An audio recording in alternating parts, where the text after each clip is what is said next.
Hi, and welcome to Black on the Mat, the space where culture, community, and yoga intersect through our lived experiences. We're your host. I'm Danielle. And I'm Saisha. Join us on this journey to bring representation and shed light on often overlooked stories on the yoga mat. We're creating an accessible roadmap into yoga for Black people, building a community in this predominantly white space. And letting folks already into yoga know that we're here. All right. Well, I need to let you know, you had me in my feels last time. I was very much stuck and resonating with the statements that you made just regarding like the weight that we bear as Black women and understanding how breath can really support us in this space. And I think that really rolls over well into what we're talking about today.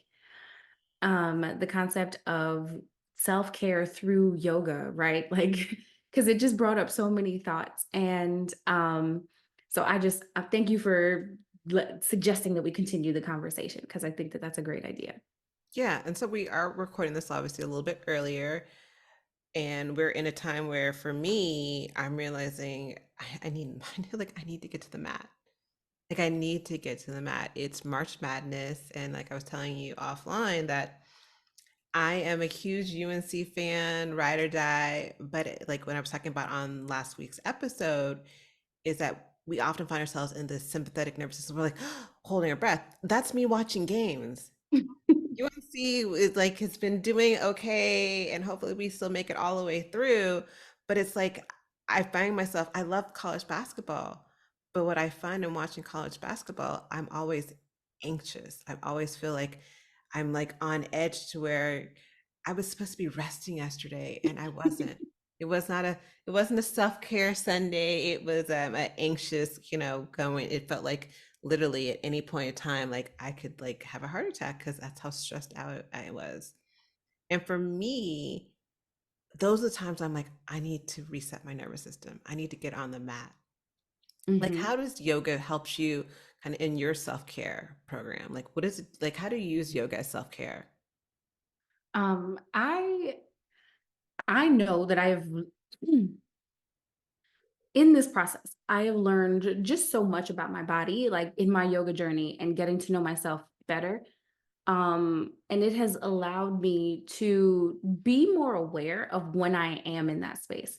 Mm. So as soon as I feel like I'm a person, I grind my teeth, I clench my jaw, my shoulders get tight, my back is tight, I clench fists, things like that. And it's like, okay, well, I could just be digging my nails into my palms, or when I realize that I can stop now and I can take that breath and say, okay, I need to relax. I need to let this go. And like, I don't know if this is a good thing or if it's just my level of pettiness that I have worked in to my yoga practice. But for me, I feel like if you manage to really upset me, you won.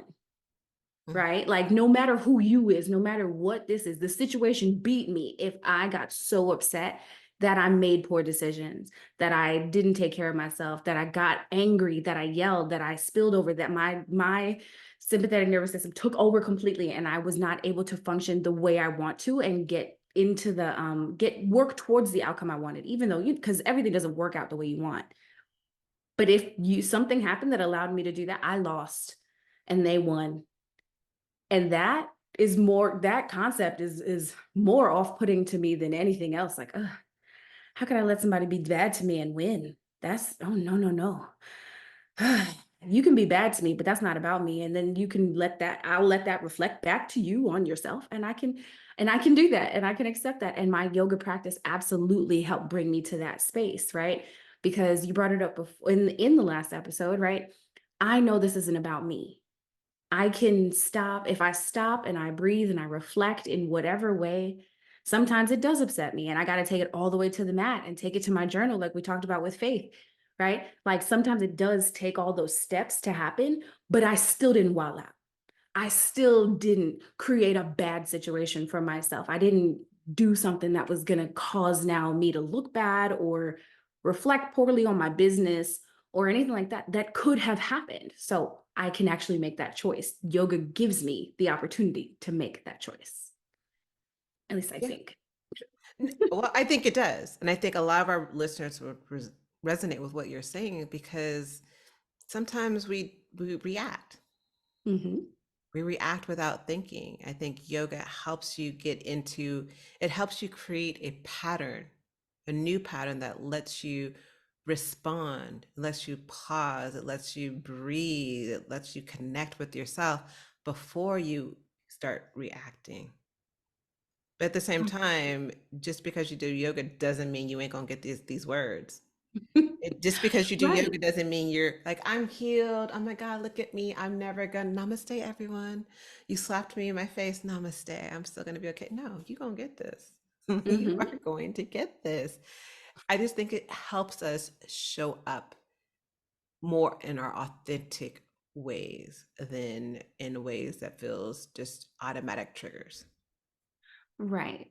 So in a space that like you were in, over the weekend, or I mean, I guess in any situation where you feel like stopping and breathing is a good idea, what pranayama or medication technique do you find like the most effective for you in those moments? So I never thought I'd be this girl, but I am this girl. I chant.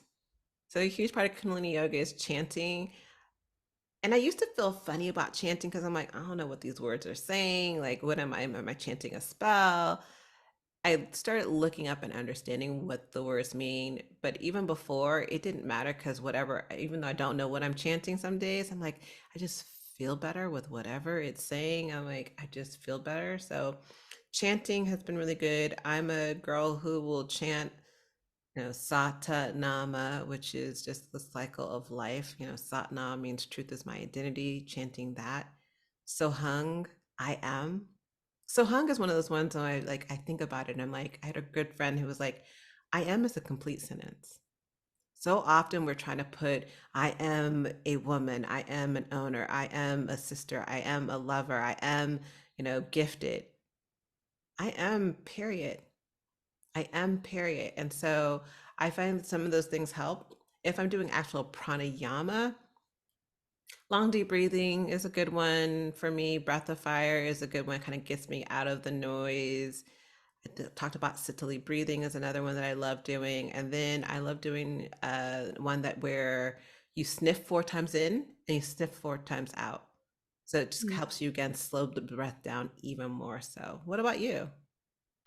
I think kind of along the lines, I feel like chanting and mantras are almost the same thing. It just depends on like, the way it's presented. But I do believe in repeating mantras to myself, especially I'll say beginning my practice more. That was a huge thing because it's like you kind of feel like you don't know what to say or you Mhm. don't know what to do. And it's like if you have a mantra, if you have something to believe in and to ground yourself in, it allows you to take that space and have and just come back to where you were supposed to be or where you wanted to be in that, right? Like, so if for big ones for me, mantras that I just go back to when I'm worried about like myself, when I get caught up in a more physical or like expectation space, I'm like, I am beautiful.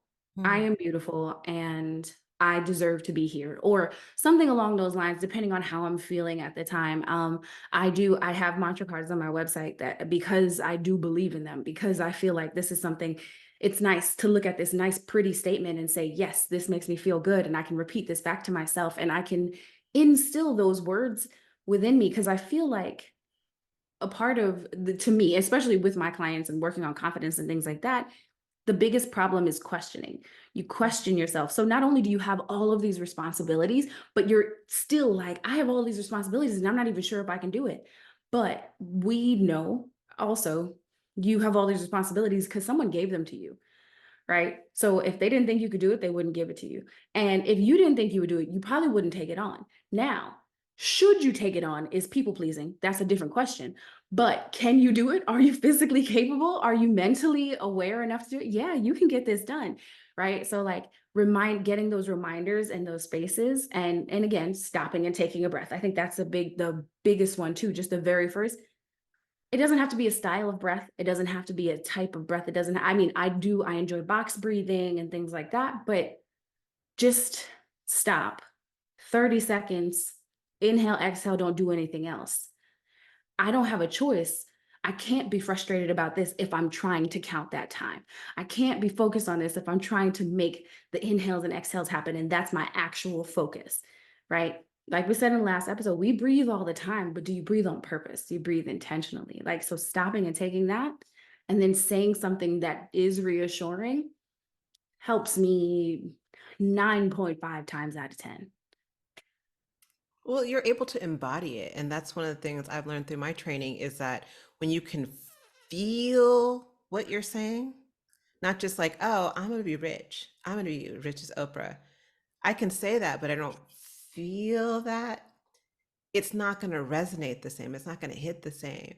But when you can find that mantra for yourself that you can physically feel like, I can feel it in my heart, that's when it starts working on an energetic level. Like sometimes I'll tell my clients, I'm like, if you don't know these mantras, just yell, just sing to yourself, heal, heal, heal, or love, love, love, or I am enough. I've always been enough.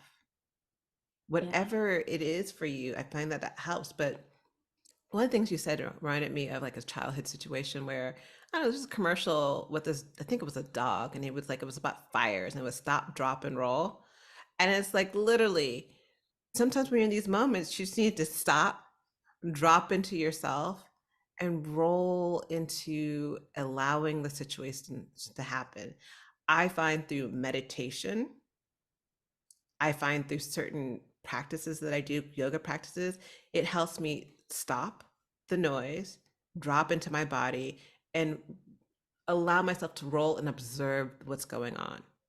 And that's why I feel like yoga for me is more than a physical practice. It's always been more than a physical practice. I think when I first started, it was a physical practice, which was like, this is horrible. I'd rather just take a dance class.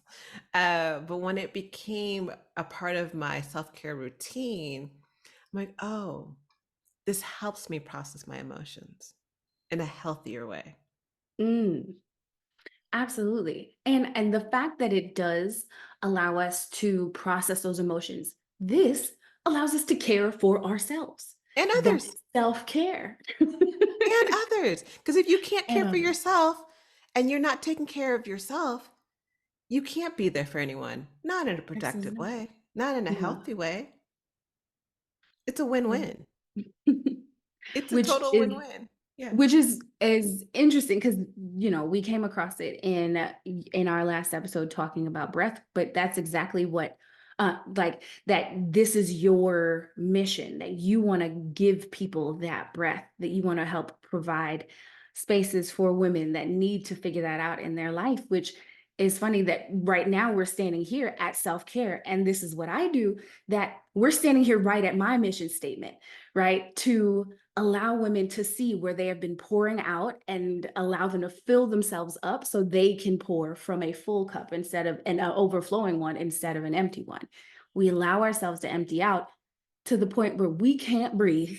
We don't know what ourselves like actually like, want, feel like on purpose, any of those things. And then we get to the space where it's like, okay, so everything's stressful. I hate everyone, including me. Nothing even tastes good anymore. I don't like to go places. I'm depressed. What could I possibly do? Versus coming back to ourselves. Yeah. The concept of actually just coming back to ourselves gives us that space where we can reflect and we can be more open and say, okay, you know what? I'm saying all this, but this is what I need. And as we just said, a lot of times that is just coming back to the mat. That's just spending time by yourself, moving and being aware of your movements, your breath cycles, your heartbeat, right? Your blood pressure, allowing yourselves to find those spaces.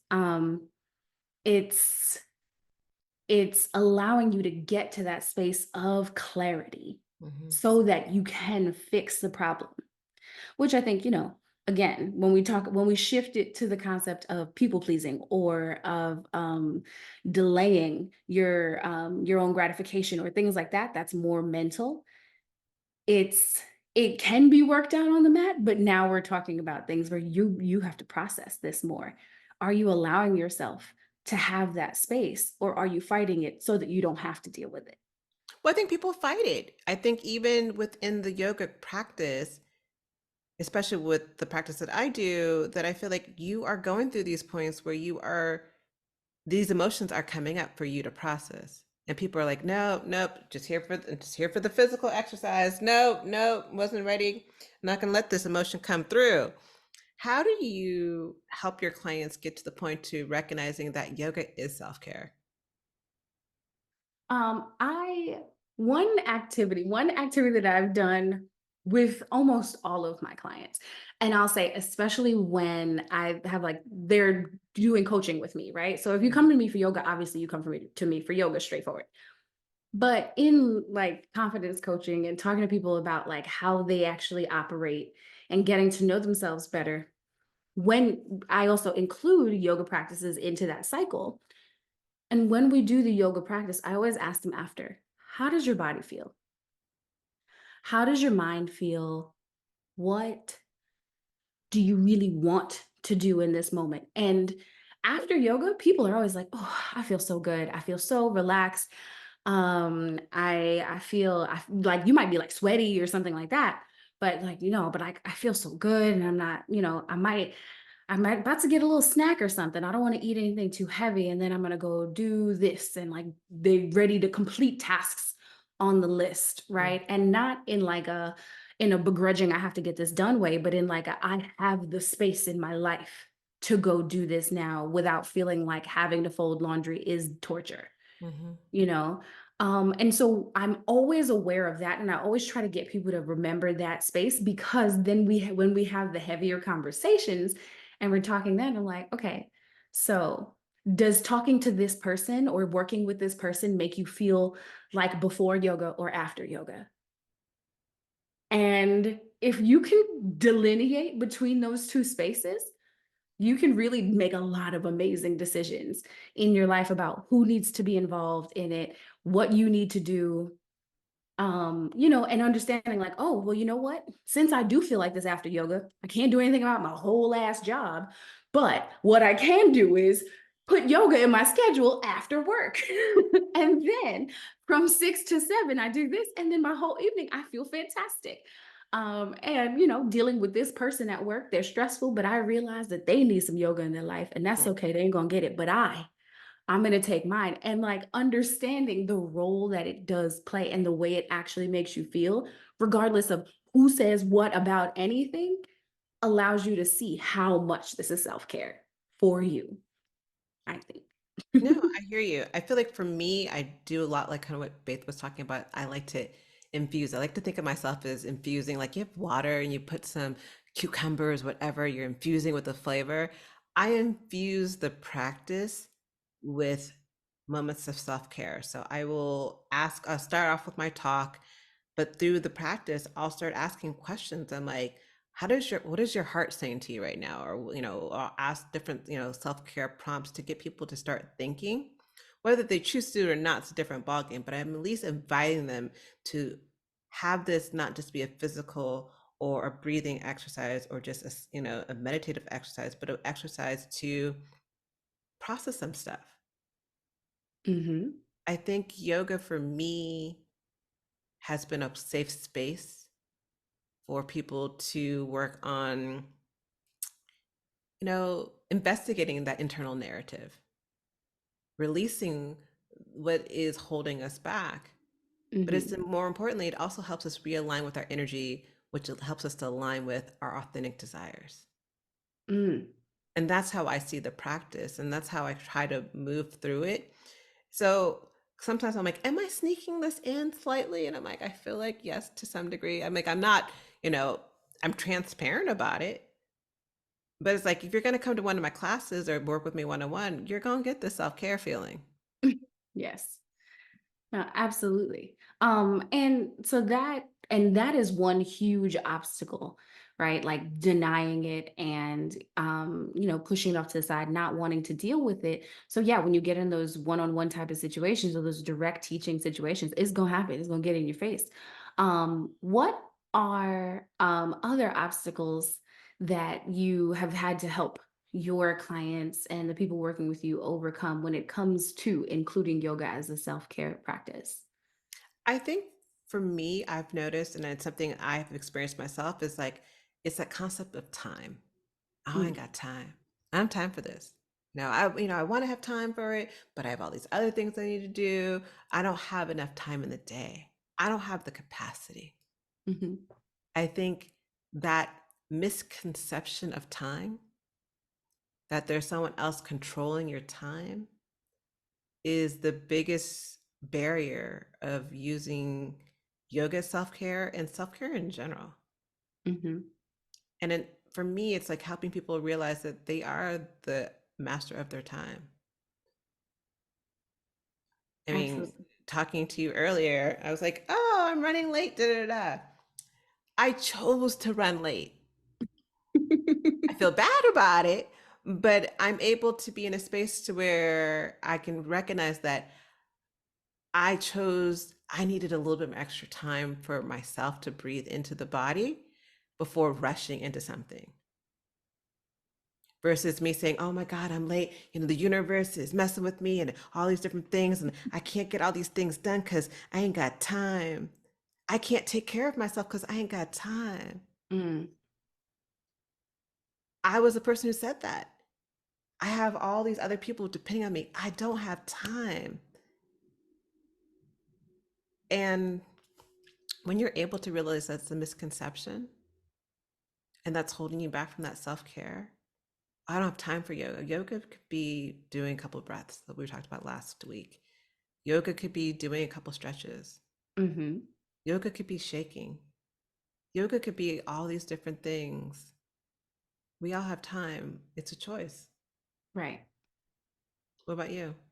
I think time is a big one, a huge one that I see all the time, and which is why I always tell people slide a 15-minute, 10-minute practice in and do something to add it to your routine. But I would honestly say the biggest one is ego.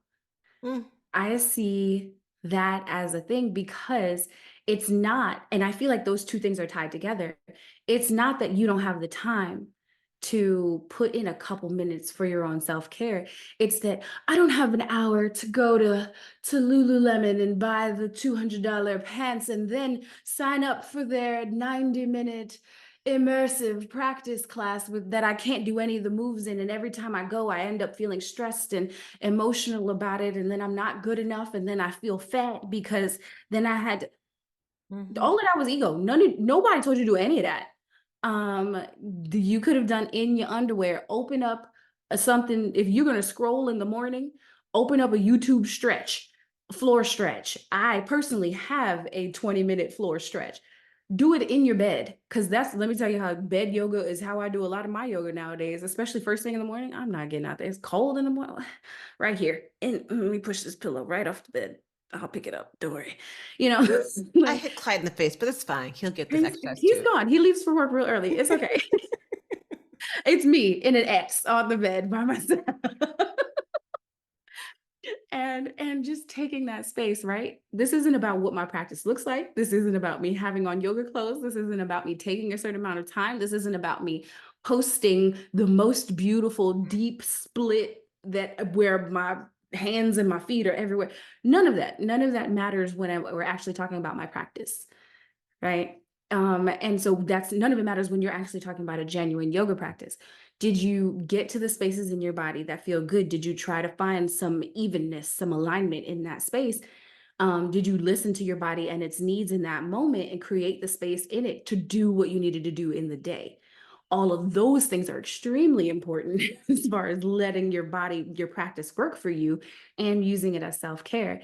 You telling yourself all the things that you need before you get there, none of it is helping your self-care practice or your yoga practice. No, I totally agree with you. I love the fact that you're talking about the fact that we get in our own way. what I call the shoulds. I should be doing this. Mhm. It should be looking like this. You do a practice in 3 minutes, one Mhm. minute. And all of the little things you do add up to taking care of yourself. But it's, I won't lie, I feel like our society teaches us to be in that ego. Our society teaches us to hustle Mhm. hard, do as much as you can, and self-care is selfish. Mm. Self-care is not necessary. It's optional. Self-care is for others who have money. When Mm. self-care is how you breathe, how you survive, how you live hella well versus living in survival mode. Right. I got tired of being in survival mode. In all honesty, yoga found me when I was like, I'm this life right here. This ain't it.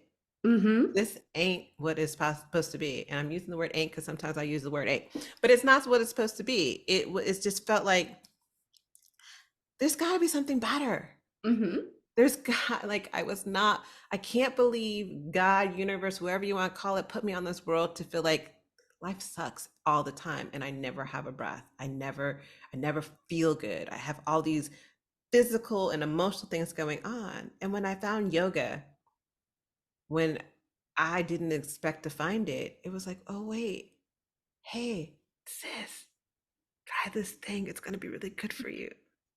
Just try it. Be open. And Absolutely. it is my favorite form of self-care. Well, it's one of my favorite forms of self-care. I was just like, I do like sex too, but hey, yeah. I was thinking plane tickets to extravagant places. Oh yeah, that too. That That's too. That for too. me. Right. You know. Travel, Uh, yes.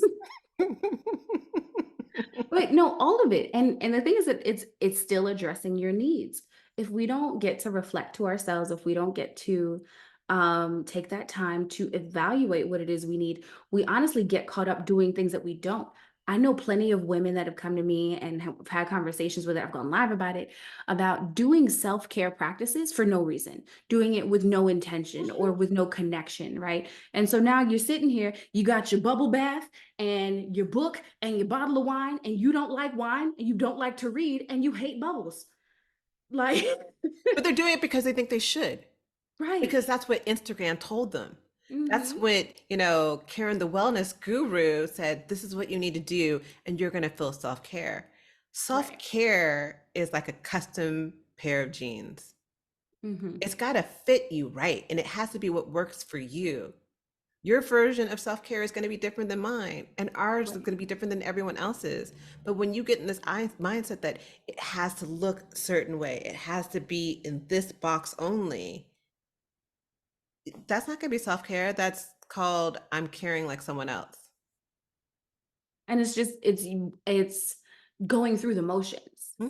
right? So you're experiencing it, but you're not actually enjoying it. There's no reason for you to be having this experience. And I think that like that's this feeling that we can all resonate with like, I shouldn't have done this, especially at a certain age. I shouldn't have come to this. I should not have left my house. I should have stayed home for this. That feeling, right? If you feel that way when you're doing your self-care things, then I don't know who you caring for, but it's not yourself. You're not. But That's it. thinking about it as another way, even looking at it from the yogic perspective, and I think you do the same, I use different yogic practices for different self-care. Whether I'm in the Kundalini and I'm like, say I'm angry and mad about something, I have certain things that I do to work out those emotions. I will maybe use yoga nidra for working out some other things. If I just feel like I just need a moment to really get some clarity, or I need a moment just to pause, or yin yoga, restorative yoga, when I just need to Mhm. stretch it out. Right. There's appropriate times for appropriate actions and appropriate spaces and things like that.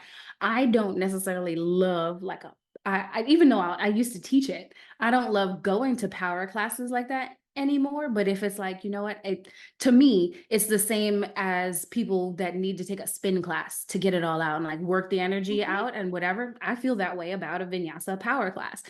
Like I'm really holding it. My muscles are really working. I'm really sweating. Like this is a real practice. This is how I feel. And not saying that any other type of practice isn't a real practice, but this is the equivalent for me, Yeah. for my body, right? If I want something slower and I want to be more restorative and I want to take more time to just breathe into poses, I'm going to do a yin practice instead. Um, or just a nidra or meditation, or something that is just gonna talk to me so I can get these voices in my brain to shut up for a little bit because they Mhm. not in a good mood. Um, then I got ticker tape running and it's annoying me. It's driving me crazy. I need to actually just stop. So somebody else's voice, even I've done my own yoga classes as a recording, which I usually do test them out before I put them up to make sure that I didn't say anything too crazy. Not crazy for me, but crazy like confusing. Mhm. So if I test it out and I do the practice, okay, this works. I got here. This feels good. Great. I didn't have to think about it actively. And I think that that's one of those ways that this is self care. Somebody telling you, giving you instructions, guiding you when you are the person used to making all the decisions and talking through all the things and figuring it out and doing all the risk analysis and all that stuff. It's like, okay, I don't have to do any of that. I have to show up. I have to do what the person said to do. Mountain pose. I'm here. It's a That's point of it. letting go. It helps you Mhm. let go. Absolutely. Absolutely. Um, so do you have any quick tips to help people include yoga as part of their self-care practice? In the great words of Michael Jordan, just do it. Or is that Nike? It's one of the two. It is the Nike tagline. Yes. Clearly, I'm a Nike fan. Mhm. I was like, was it Michael Jordan? Was it Nike? I feel like it was one of the two. But seriously, what are some quick tips? I think for me, like you were talking about, just doing some stretches in the morning. I have like a practice that I do. It's the Wake Up series in Kundalini Yoga, and it wakes you up. You're doing this stretch pose, which is a lot. I actually don't really like stretch pose, but after I do it, I'm like, oh, it feels so good because it connects to your navel center. You're doing some breath of fire that wakes the body up. I find doing some stuff at night.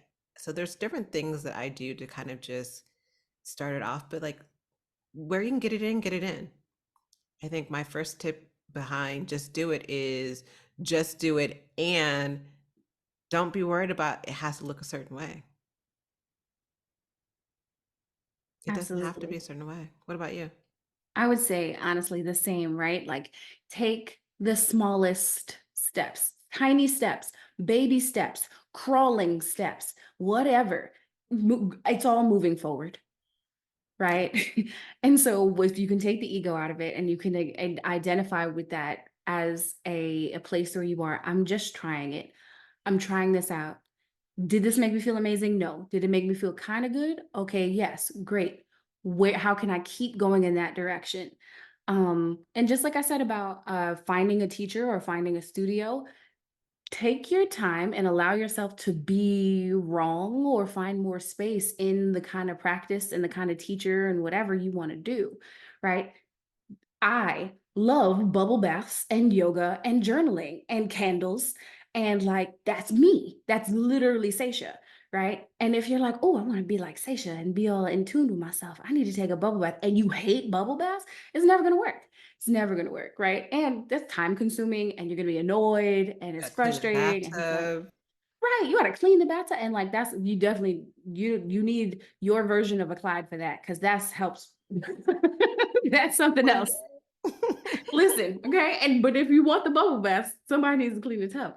And so the work that comes along with what you think you want may not be real, right? May not be really what you want. So make sure you're actually doing the thing that feels worth it, feels valuable. And then that 5 minutes, you're gonna, if you really do get to the space where you know what you're doing for 5 minutes and you like it, you're gonna want 10 and 15 and an hour.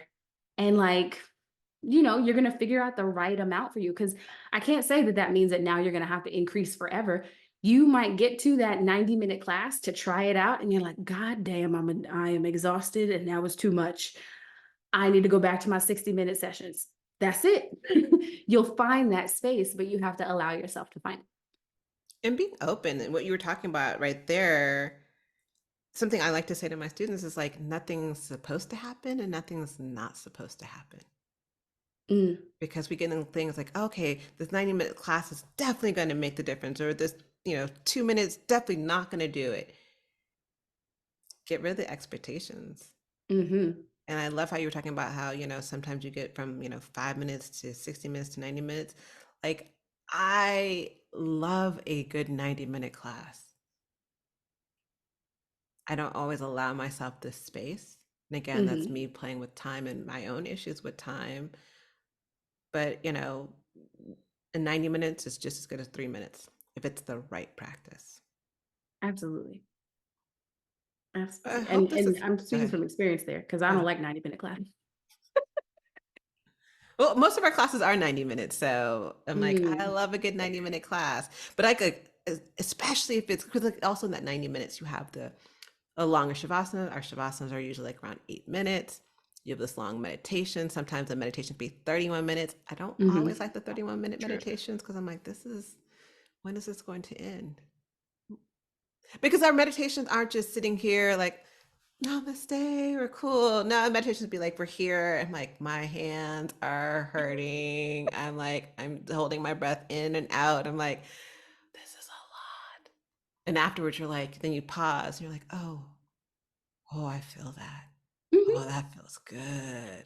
And I That think feels that good. that's a thing too. You do it even if it feels like too much time or daunting or whatever. Then once you do it, you're still like, oh, yeah, okay, that was the one. And like, that's fine. But if you don't get that experience, you don't get that feeling, allow yourself to change it.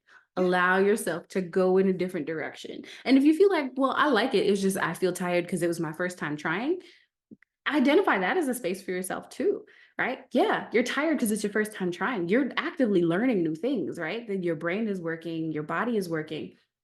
If it feels like your body wants to say yes, but it's just feeling new and different, that's an okay space to be into. Yeah. Yoga has the ability to help you take better care of yourself if you use it. But if you never do anything, it is not a tool that's going to work for you. How? How, Sway? How? All right. Yes. On that note, I think that brings us to the end here. I would love to know your suggestions. Please leave them in the comments. How would you, or have you, instilled yoga as a part of your self-care practices? What things did you add? What suggestions do you have? Remember, everything is not for everybody, but if it can help, might as well share it. 1 is the magic number. I know I'm quoting everyone today. All right. On that note, thank you. Thank you so much for being here. I'm going to do my yoga right now. It's a good idea. Yeah. In these clothes. Talk to you later. Bye. Ciao. Thank you for joining us today on Black on the Mat. Let's continue connecting, sharing our stories, and sowing the benefits of having a yoga practice in your life. Subscribe to Black on the Mat on Instagram, TikTok, and YouTube. I'm Saisha, and you can find me at Thick Thigh Yoga on all social media platforms and thickthighyoga.com. I'm Danielle, and you can find me at HelloWell with Danielle on IG, YouTube, and HelloWellWithDanielle.com.